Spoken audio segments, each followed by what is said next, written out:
Because if you know the history of the whole concept of whiteness, if you know the history of the whole concept of the white race, where it came from and for what reason, you know that it was a trick, and it's worked brilliantly. See, prior to the mid to late 1600s in the colonies of what would become the United States, there was no such thing as the white race. Those of us of European descent did not refer to ourselves by that term really ever before then. In fact, in the old countries of Europe, we had spent most of our time killing each other. We didn't love each other. We weren't one big happy family.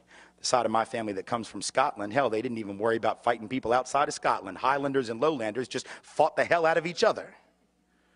So there was no white race, but in the colonies of what would become the United States, what did we see in the 1660s, 1670s? We began to see that Africans of indentured servant status, many of them not enslaved yet, they were not necessarily permanently enslaved. Some were, others were indentured, like many poor Europeans, for periods of 7 to 11 years.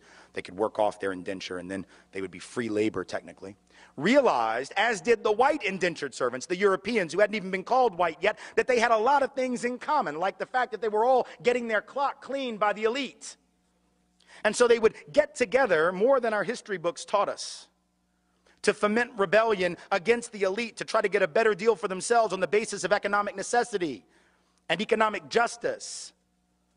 And what did the elite do? When you see that you're outnumbered by black and white folks who are penniless, landless, peasants, you have to do one of two things. You either have to kill them all, but you can't do that because who's going to work? Rich folks weren't going to. They had to get poor people to work. The whole point was to be a person of leisure back in those days. That was the goal, was not to work. So you couldn't kill them all. You didn't want to kill them all. You had to do the work yourself. You had to build your own levee, build your own house.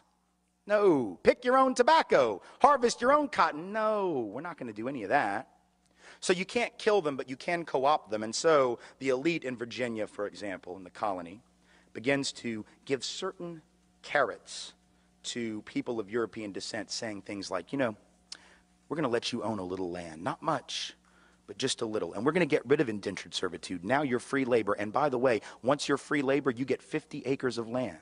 Just because you're free labor, see? So we're going to cut you in on this deal. We're going to let you enter into contracts. We're going to let you testify in court. And here's the best of all. We're going to put you on the slave patrol to keep those people in line, right? The idea was you're still going to get your clock cleaned.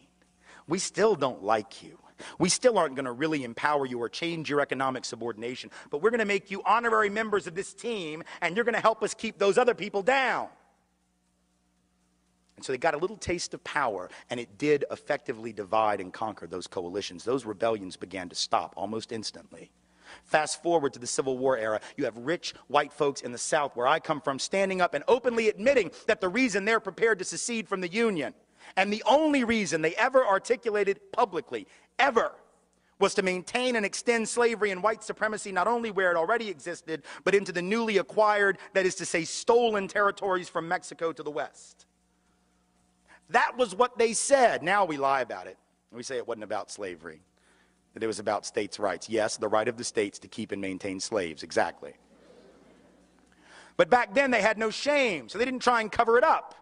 They openly said it, but once again, the rich didn't want to go do the work. Are you kidding? No. They're going to get poor people to go fight for them.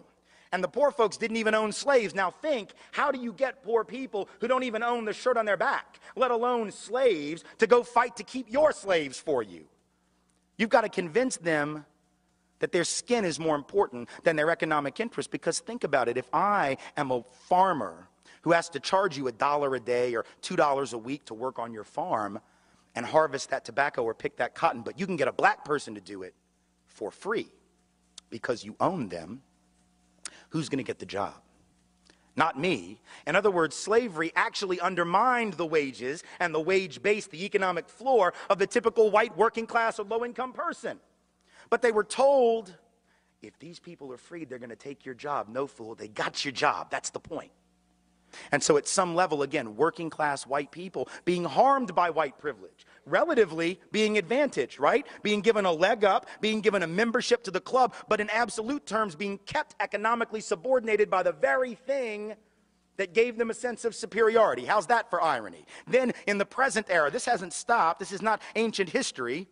Now we have people running around insisting that we should close the border with Mexico because if we don't, the wages of working class people will continue to fall. The implication being that the only reason workers are paid like crap in this country is because the border is open. But if you believe that, you would actually have to believe that if that border were closed, that all these owners of capital and industry would just say, oh, well, you figured us out. Here, it's a raise. Do we really believe that the only thing keeping bosses from paying people more is the presence of low-wage, medium, semi-skilled labor from south of this artificial border?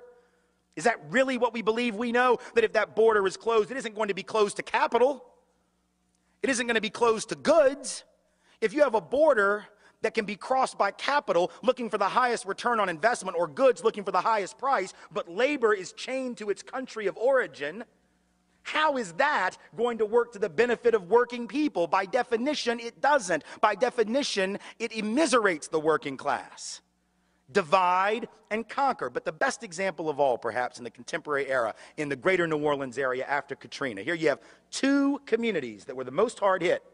The lower Ninth Ward, mostly black community, 94% African American, about 40% official poverty rate, heavy working class community.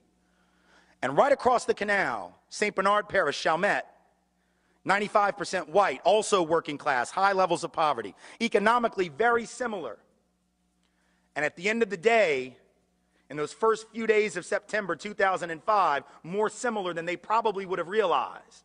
Because when those levees broke, they all got their stuff jacked.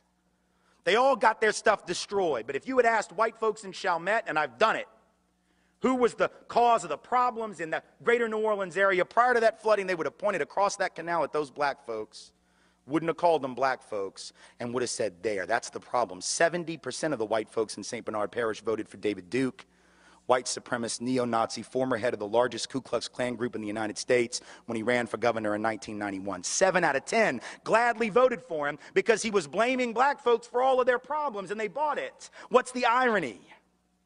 The irony is that while they were blaming black people for their problems, while they were blaming black people for the conditions of the greater New Orleans area in which they lived, nobody was paying attention, least of all they, to the fact that these white elite politicians, either in Baton Rouge or in Washington, whose job it was to secure those levees, to make sure that levee funds were spent in the proper way and that they were spent at all, those mostly white and mostly elite politicians did nothing. At the end of the day, it wasn't just the black folks in the lower Ninth Ward they didn't care about. They really couldn't have given a rat's ass about those poor and working class white folks either.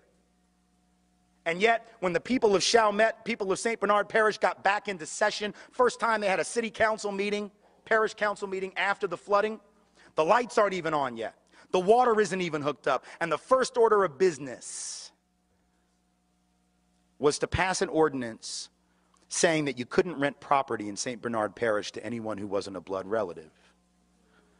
Now, I'll leave it to your imagination as to why you'd want to pass a law. That law had never existed before, but now that it's been emptied out and you don't know who might come back, that's a damn good way to keep black people out, isn't it? Because if you're 95% white to begin with, if you pass an ordinance that says that, that's a great, you can't say no blacks need apply, you can't say no blacks allowed, but that was an ingenious way to get around the law. Now, they got caught, there was a lawsuit threatening, they got rid of the ordinance, but my point in bringing it up is to say, once again, divide and conquer is working. These white folks in Chalmette need to march across that canal and join hands with the black folks who've been sitting there more than willing to work with them for an awful long time and march on Baton Rouge and march on D.C. and march on the Corps of Engineers and recognize their commonality of interest. But the whiteness and the lure of whiteness has tricked these have nothing in their bank account white people into believing that they got more in common with the rich white folks on St. Charles Avenue that didn't lose anything in that flooding than they have in common with the black working class folks who live about 500 yards away.